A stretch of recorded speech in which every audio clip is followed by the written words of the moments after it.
What's going on, y'all? What it is. So let's go ahead and slide on this topic, and I promise this won't be a long video at all. But listen, I just had to come on here and talk about this because this is some very foul and disrespectful and disgusting ish right here, right? If it's all true, we have to keep that in mind.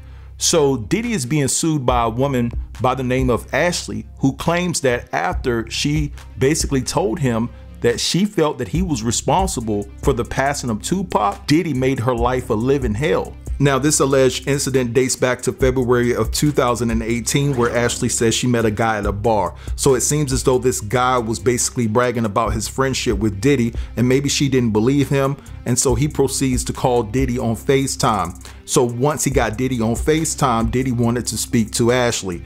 Ashley was not impressed with Diddy at all, and that's when she actually confronted him and accused him of deleting Tupac. Now, according to Ashley, Diddy told her right then and there that she would pay for making those accusatory statements, and then a month later, she was set up, unbeknownst to her, by the same guy that introduced her to Diddy at the bar to be R'd by Diddy. And then it gets worse because she's claiming that a remote was shoved up the V by Diddy. So what I want to do right here is play you guys a couple of clips as it pertains to this news story, and then I'll be back. Buckle up and trigger warning because this is brutal. Back in February of 2018, a woman by the name of Ashley Parham went to a bar where she met a man by the name of Shane Pierce. Now, in conversation, Shane tells her that he's friends with Sean Diddy Combs and gets on the phone to make a FaceTime call to him where Diddy answers. Ashley's not impressed by this and ends up saying something on the phone to Diddy, basically accusing him of Tupac Shakur's murder. This made Diddy unhappy, and he told her that she would pay for this. Fast forward a month, and she gets a call from Shane saying that he's too weak to open his cancer medications and could she please come over to help, so she does. When she gets there, Shane's there along with Diddy. Diddy then held a knife to her face, threatening to cut her cheeks into what's called a Glasgow smile. He claims that she was saved by this from Diddy's longtime assistant, Christina Koram, who basically said that you could sell her for S, so don't cut her up. Christina even told her that we could ship you overseas, never to be seen again. From there, Diddy ripped off her clothes, slathered her in a lubricant or oil, grabbed a remote, and proceeded to R her with it.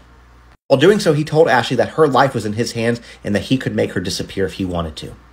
4 men took turns with her, including Diddy. When they were done, she tried to escape, but Diddy met her in the doorway. Diddy told her that he was surprised she was up because he had given her enough substances to take down a horse.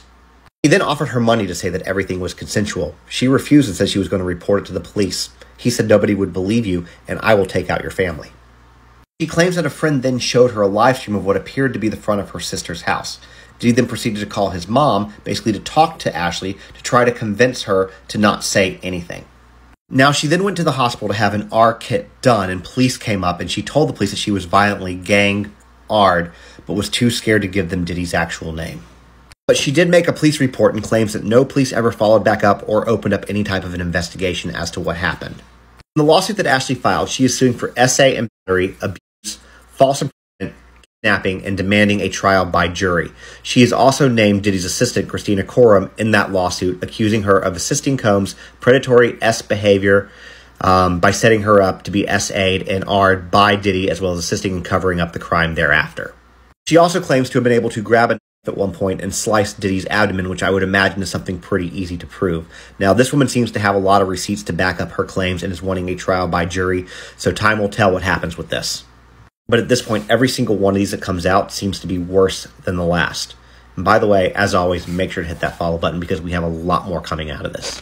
So there's a new lawsuit about Diddy allegedly a woman, but it involves conversations about Tupac and Diddy's mama. Yes, I'm still under the weather. So a woman by the name of Ashley Parham is filing a lawsuit against Diddy, alleging that he her with a remote, G-banged her, and then some. And this was after she allegedly dissed him on a FaceTime call. So according to the lawsuit, in February of 2018, Ashley met with one of Diddy's friends. Diddy's friend called him on FaceTime, and Ashley said she wasn't impressed by him. And then Ashley told Diddy, allegedly, that she thought he played a part in Pac's unaliving. Yeah, that pissed him off. So I guess after that conversation, Diddy's friend invited Ashley over to his home in Orinda, California, where Diddy was waiting. According to the lawsuit, Diddy told her, "Oh, you thought you was never gonna see me again," and put a to her face. Said he wanted to give her a glass-glow smile.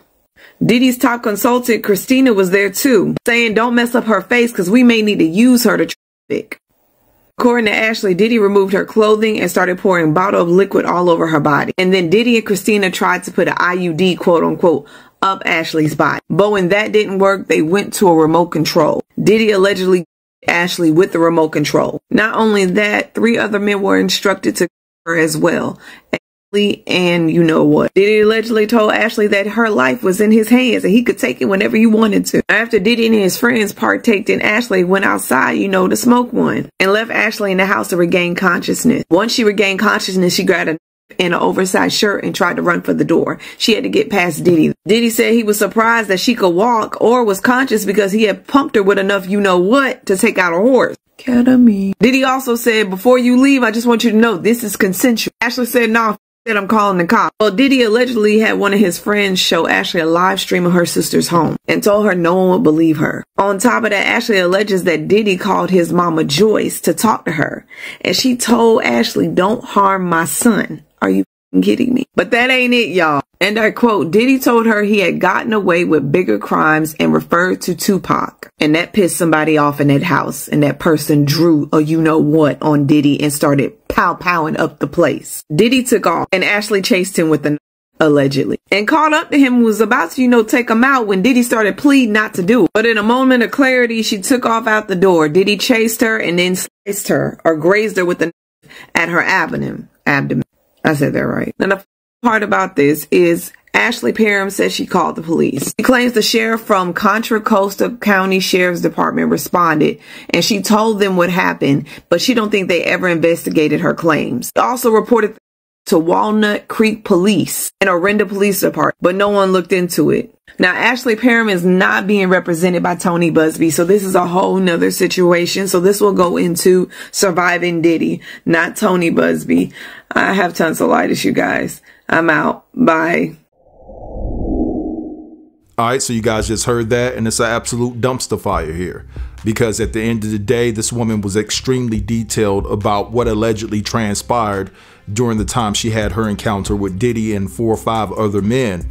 What's interesting about this dynamic, yet again, we have Janice Combs, Diddy's mom, defending him, allegedly, if this is true, defending him and basically enabling him to be the monster that he is. Now, what's interesting here is the switch up as it pertains to one of the guys that was with Diddy, that was helping Diddy commit this egregious crime in violating this woman, because as soon as Diddy said something in regards to the fact that he's gotten away with more bigger crimes, alluding to the fact that he's gotten away with deleting Tupac or at least having something to do with it, the guy in question switched up teams real quick and popped the slug in Diddy's direction. And now you got Diddy hightailing it down the street, running for his life because he done said some ill-ish about Tupac. And now Ashley done grabbed a kitchen utensil. She's running down behind Diddy, ready to slice and dice, and he's sitting up there begging for his life. And in the midst of that, he's calling his mom, and his mom is begging Ashley not to hurt her son, like his mom is going to be the voice of reason after Ashley has went through that traumatic incident, right? Now, mind you, this situation took place in February of 2018, which is 9 months prior to Kim Porter being deleted. So I guess 2018 was the year where Diddy took his destructive behavior to the highest height. And just think about this. If Diddy can tell a complete stranger in Ashley that he's gotten away with bigger crimes as far as it pertains to deleting Tupac, what the hell do you think he told Kim Porter? You know, he told Kim Porter so much more. And we all know that most of us feel it's her knowledge about his crimes that he's committed is the reason why she's no longer here. But anyway, I'm gonna let this slide right here. I want you guys to feel free to drop down in the comments and let me know what you think about this whole entire situation. Don't forget to like, comment, share, and if you're new here, consider subbing to the channel. I get with you guys later. Peace.